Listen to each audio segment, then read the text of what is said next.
Labas, aš Rugilė, klimato kaitos aktyvistė.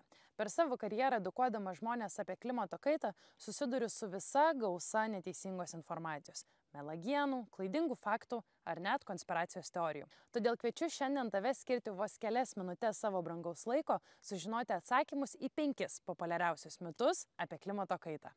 Mitas numeris 1. Klimatas visada natūraliai šyla ir šąla, todėl nėra ko nerimauti. Iš tiesų, tai vienas populiariausių klimato kaitos neigėjų argumentų. Ir taip, klimato kaitą lemia ir natūralūs procesai, todėl Žemės istorijoje būta tiek šaltesnių periodų, pavyzdžiui, ledynmečių.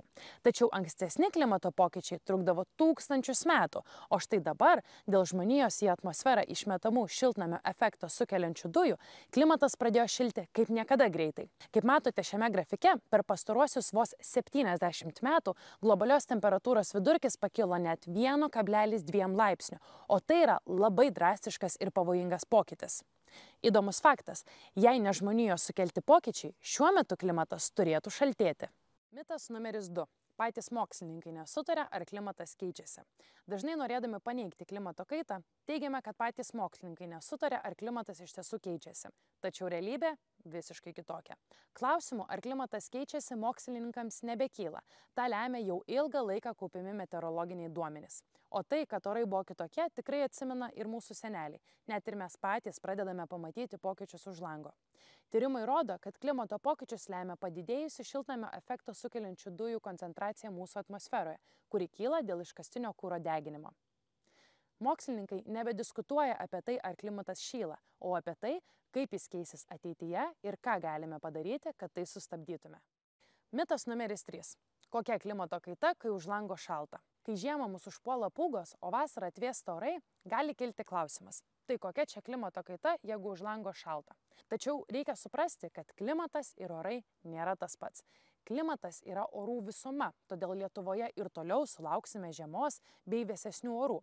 Tačiau mokslininkams nerima kelia tai, kad šios orus darosi vis sunkiau prognozuoti. Taip pat jie darosi vis ekstremalesni. Todėl pastaruoju metu Lietuvoje vis dažniau susidurėme su rekordiniais karščiais, šalčiais ir kitais netikėtais orų reiškiniais. Taip pat reikia suprasti, kad klimato kaita reiškia ne tik besikeičiančius orus, bet ir kitus ekstremalius reiškinius – potvynius, sausras, uraganus ir panašiai. Mitas numeris 4. Na ir kas čia tokio, jeigu tas klimatas šyla?